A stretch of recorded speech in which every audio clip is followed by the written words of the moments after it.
Hello everyone, welcome to a new video where today I thought I'd show you my setup for how I do all my projects. So this is just the computer side of things. As you can see, I have 3 monitors. It gives me the most productive experience. I find it very useful. These monitors have served me well. I've got two 27 inches and one smaller one.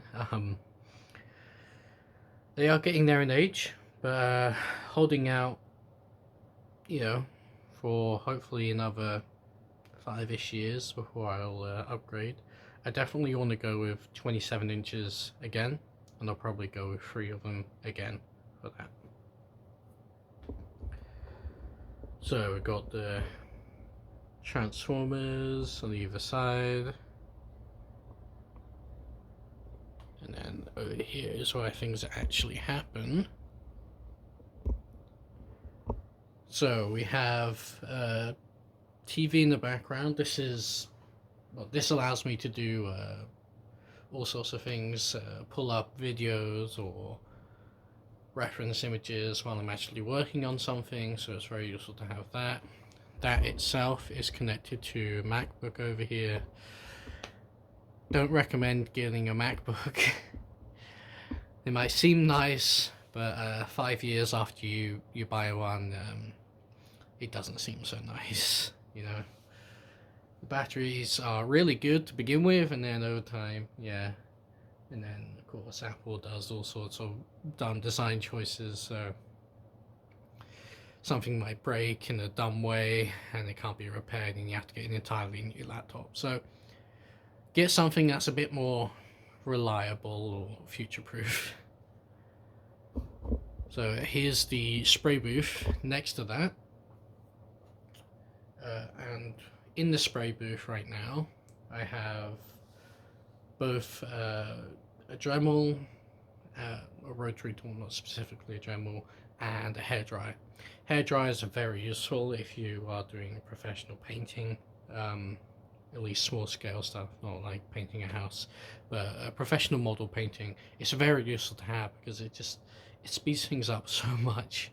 And you can create a drying box with it as well, with a cardboard box. You just route the hairdryer into it. Just make sure you are not blocking anything off, and nothing's going to get too hot that you're going to start a fire if you do that. So just be careful.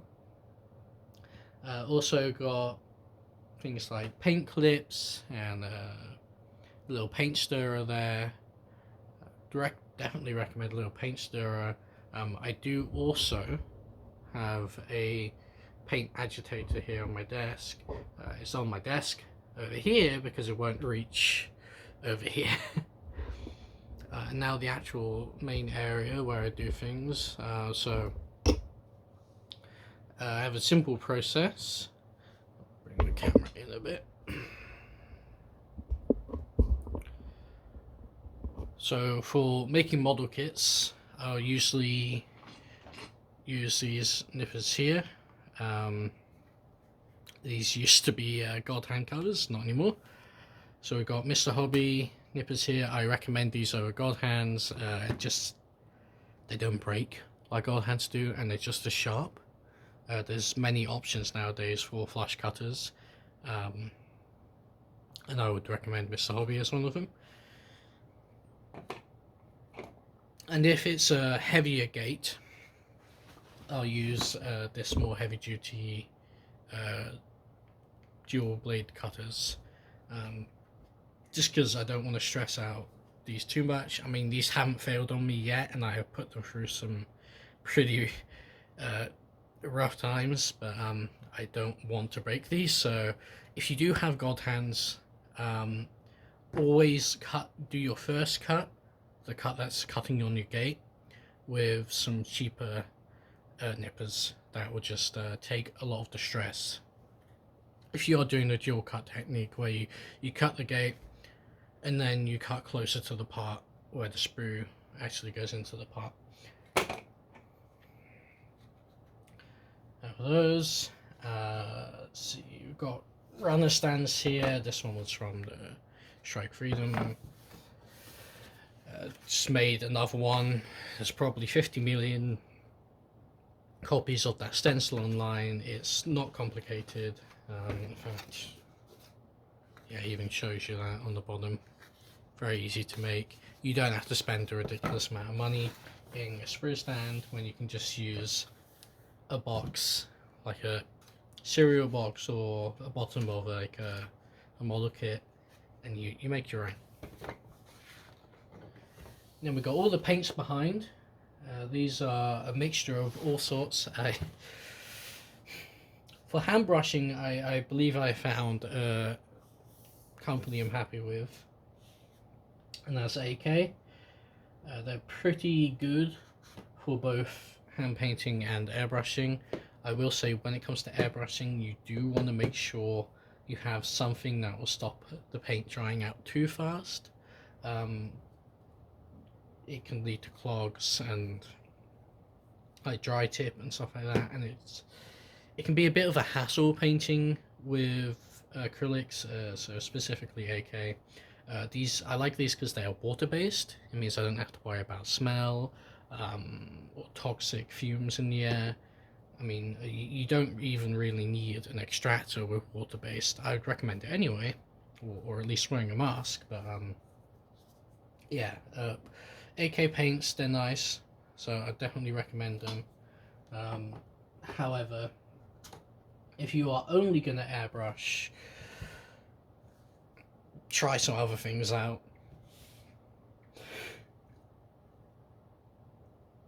Buy some pre-fin stuff. SMS does some good pre-fin stuff. There's the clear yellow used on the recent project. It's good. Of course, when you buy pre-fins, you aren't getting quite as good as a deal if you buy non-pre-finned, because with regular stuff that isn't pre-finned, you can fin it out and make it last as long as you can. Whereas pre-finned, I mean, you can fin it further, but it's not ideal. And this is what you get. Whereas, something like that, you can stretch it out. Here's a chrome I don't recommend.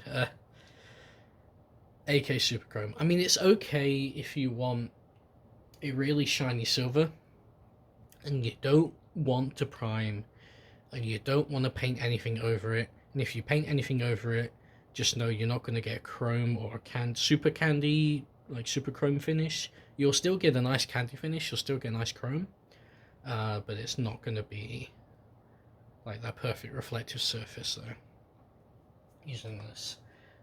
It's easy to use, which is nice. It's alcohol based, so it's easy to clean out, and it can go straight in an airbrush. So there are a lot of positives to it, but also negatives. I did start off with Tamiya acrylics for brushing. It's just that was what was available at the time. They are okay. I've heard people prefer them for airbrushing. I've airbrushed with them a few times. They seem to be pretty decent, especially if you get thinners. Let's see, these ones are not water-based, so they are acrylics, but they are not water-based. They are either lacquer or alcohol-based. Yeah, those. I think if it's lacquer based, it's going to go through your airbrush pretty well if you thin it out correctly. As water based, yeah, it dries out quicker. It's a bit more of a hassle. But water bases are the best to hand paint with. Speaking of hand painting, do have brushes over here. So I have good brushes, and I have bad brushes. So these are synthetics. This is just a cheap tube of ones I've collected over the years. Some of them are decent, some of them are really not, some of them I should probably throw away. But it is nice to have just nice, thick, big brushes for like washes or just cleaning things, No, they can be very useful for things like that.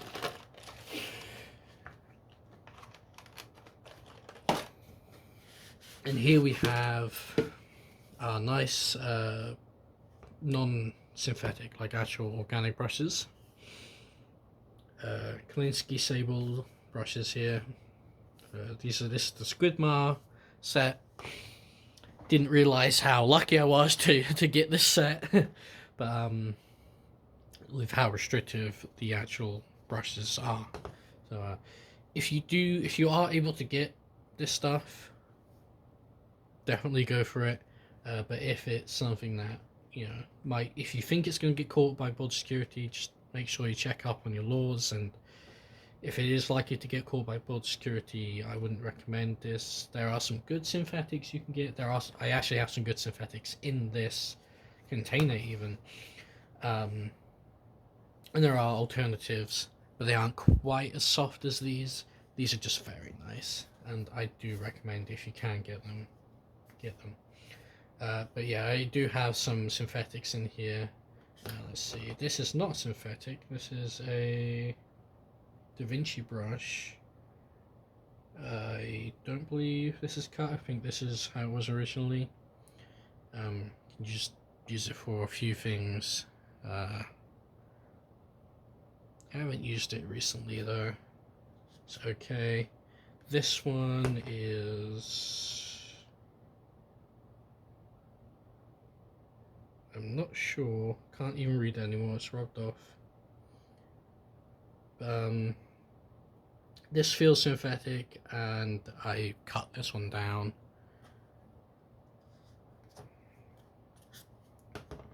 Got a Citadel one here. It's hard to tell if this is synthetic. It both does and doesn't feel synthetic at the same time. It feels soft, but it also feels like it has that springiness that a synthetic does. So it could be a really high quality synthetic. And I usually use it for things I don't care so much about. And then if it's something I do really care about, then that's when I start to use, the nicer ones.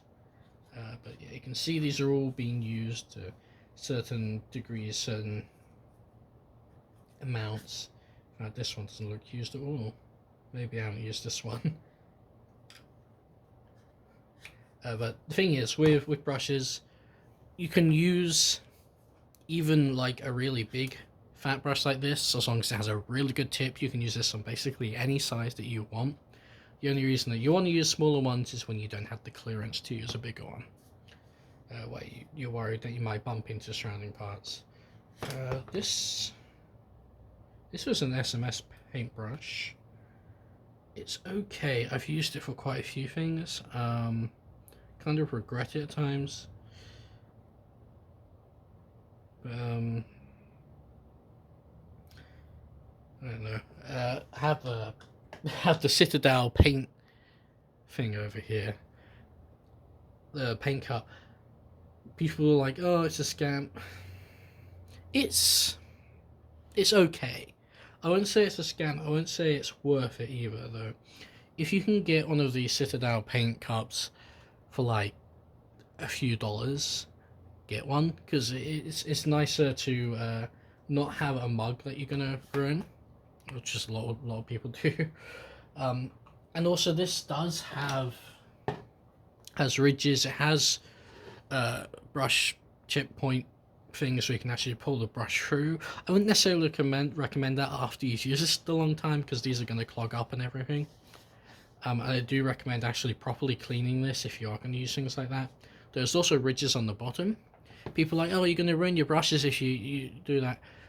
If you're making sure your brushes are not getting saturated to the base, you can still use that as long as you're not hammering them down.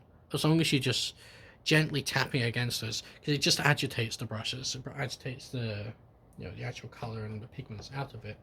So it is nice to have something like this where I don't have to worry about certain things. It's, again, like I said, not worth full price. Definitely get it on a discount, a heavy discount. Yeah. So here's And here, just use a surface to wipe brushes on. See some people put brushes in their mouth. Even water-based acrylics, I still wouldn't put that in your body. Like I said before, you don't have to wear a mask or have an extractor, but I still recommend it anyway. You know, these are still chemicals that are not natural, and it could add up and to something later in life that people haven't been able to test for. So you know, just be careful of what you're putting in your body. And again, I'm not your dad, so do whatever the fuck you want.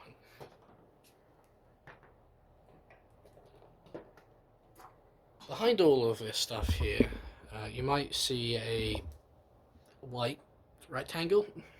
It's behind this blue here. That's an ultrasonic cleaner.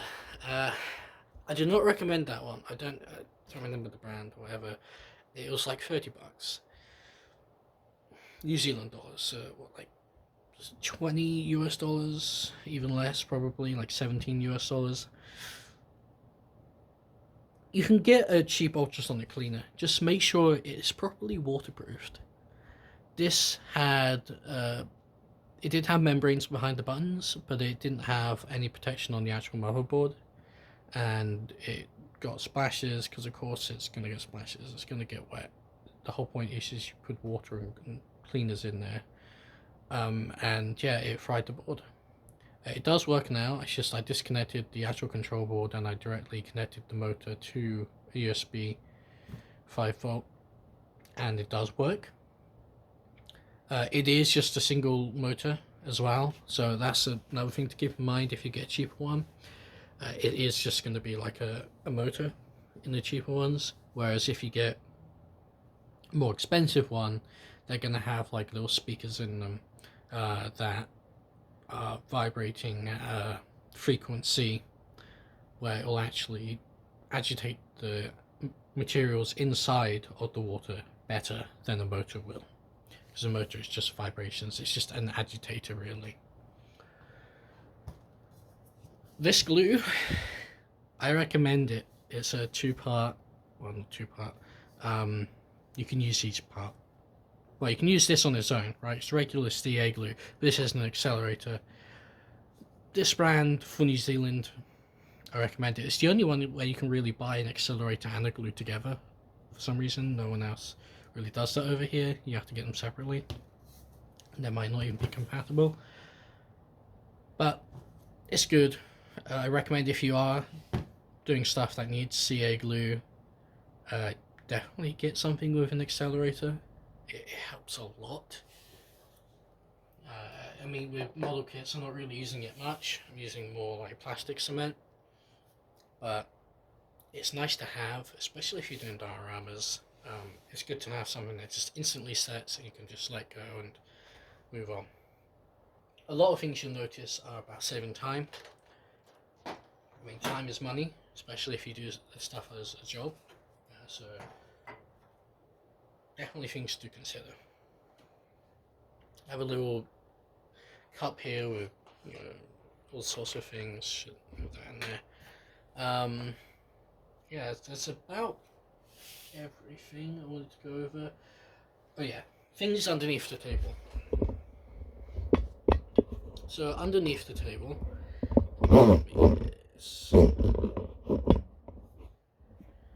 I do have a bunch of stuff under the table. So we have a bunch of tools under here. There's some drills. There's some storage stuff. There is a box of 2 boxes full of transformers over there. But over here we've got tools. Less used tools. Still stuff that I might want to use, and if I need to use for other things, they are in reach. I do wish I had a better space for this. I wish I had more space where I could actually make these more accessible and not have to take things out to access things. But with the space I have, I'm making it work.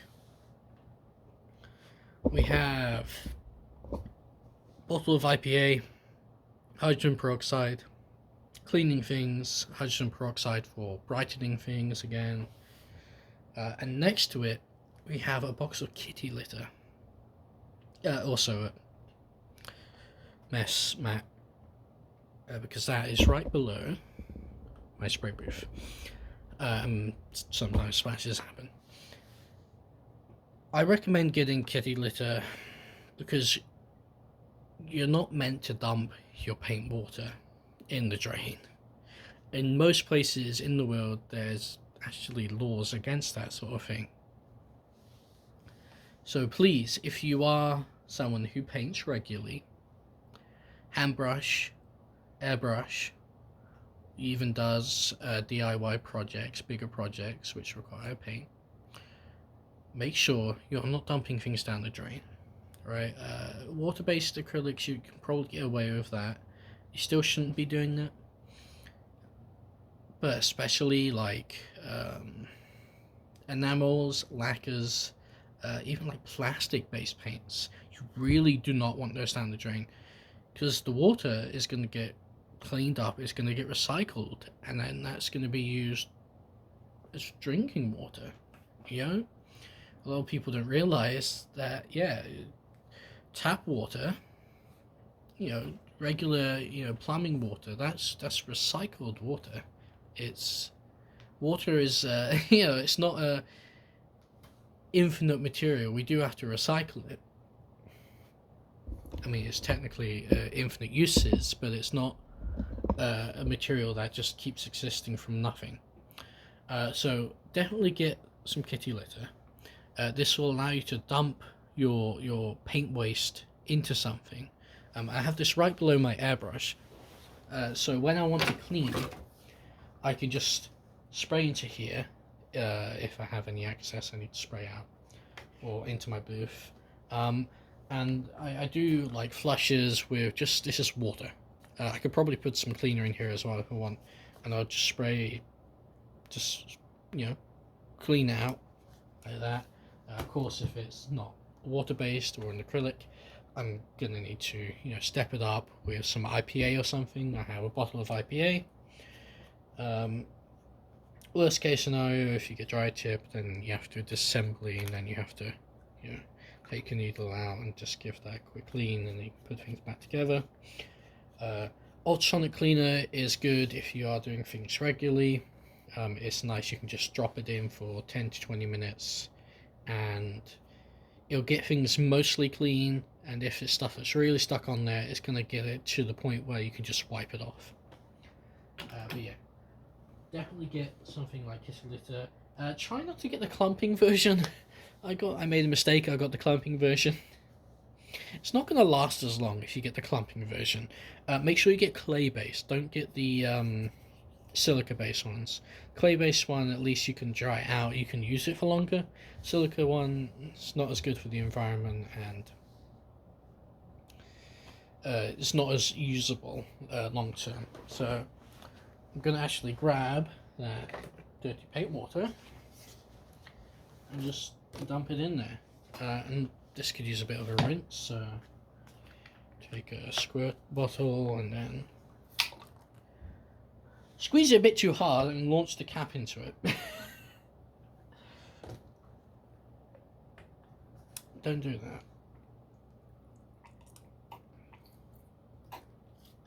And there you go. There's a bit of sediment in there. I really cared a lot about that. I could use some cleaners in there, but I believe that's going to be okay. I can always wipe that out with paper towels. Always have paper towels on hand if you're painting regularly. Super useful. Same with Q-tips. Same with just a waste brush. You can just go in and clean your actual airbrush with it. Super useful. Yes, I think that's everything now. I believe so. So, spray booth is a cheap one you can get from Amazon, like less than $100. Compressor, don't think it even has a brand on it. Again, cheap one. It's not very quiet. If you want a really quiet one, then yes, spend some money, do some research. You will need to spend a bit of extra money. And then the airbrush is a Pash. Don't remember the model number exactly. Siphon fed. Don't recommend siphon fed unless you're doing stuff that requires a lot of paint. and even then, just get a nice gravity fed one. Gravity fed ones are so much easier to clean. This is a pain in the ass to clean. You have more tubes to worry about. The chamber here itself is a little harder to clean, as you know, you have to make sure it's empty and you tip upside down, you have to flush things through there, and it is a hassle. Whereas if you just get a nice gravity fed one with a nice open chamber here where paint's gonna flow into it, it's gonna be easier to clean. You can clean your needle without having to fully disassemble everything. But this does work as a workhorse. Yeah, like I said, if you need something that paints a lot of surface and you're not going to be changing your paints out regularly, this is good. It comes with 3 needles and of course the appropriate nozzles for the needles, and it just works. I usually don't have the rear cap on there just because there's no reason to really have this on there. You can get a metal one. This is plastic, by the way. You can get a nice metal one, except even the metal one I don't believe has a window, so you don't have any adjustments. Like if your needle's not properly moving, you can't tighten it. So I usually leave this off because there's no reason to have that. It's your needles. The patch needles are really thick towards the back. Of course, it gets thinner at the front. They're so thick towards the back. If you drop this, even the needle's not going to bend or break. So you're fine doing this. It gives you so much more control. It does have a bit of a flow control here. Never noticed it making much of a difference. Just because of the amount of paint that this pushes through. It's, you know, it can still do like fine detail work. Especially this has got the smallest needle in there. Even with that, it's not as good as, you know, like a Badger. But this is a lot cheaper than a Badger. So, and get some holders for your airbrushes as well. Super useful. You can make one, you can buy them, whatever. I do have like paint swatches. I ordered a bunch of plastic spoons, they're on the way. Same with some little metal dishes, but you can use like plastic or paper cups to mix paint in. This is the paint mixer I was talking about before. Let's see. I was going to say sketch plan, it says bleached plan. Just spins. You can probably get different versions of these for all sorts of different prices. This was cheap, it was available. Hairdryer has both hot and cold setting. It's useful. Make sure you get an okay one, not super cheap, but don't worry about getting a super expensive one either. This is a Black & Decker rotary tool here. It has a variety of speeds. I like this because the low speed is actually pretty low, and it allows me to actually use this instead of having to get like a dental tool or something, right? Whereas a lot of people will buy just a cheaper Dremel and a really expensive dental tool because those give you like more fine control. This goes pretty damn high as well. Yeah. So it's nice to have something that do a lot. Make sure you get corded for something that is variable speed. It's just going to be slightly better than the wireless ones. Let's say there aren't good wireless ones, but if you do get a wireless one, make sure it's one that has like a rechargeable battery. Yeah, you want something that has a good voltage that goes into it, so you know it's going to work, you know it's going to be consistent. This spray booth, like I said before, it's a cheap one. I would recommend it. if you just need a spray booth and you're not going to do super heavy work. It's loud. It's quite loud. You've probably seen it in videos before. You've heard it before. It is quite loud. It does have some nice bright lights. So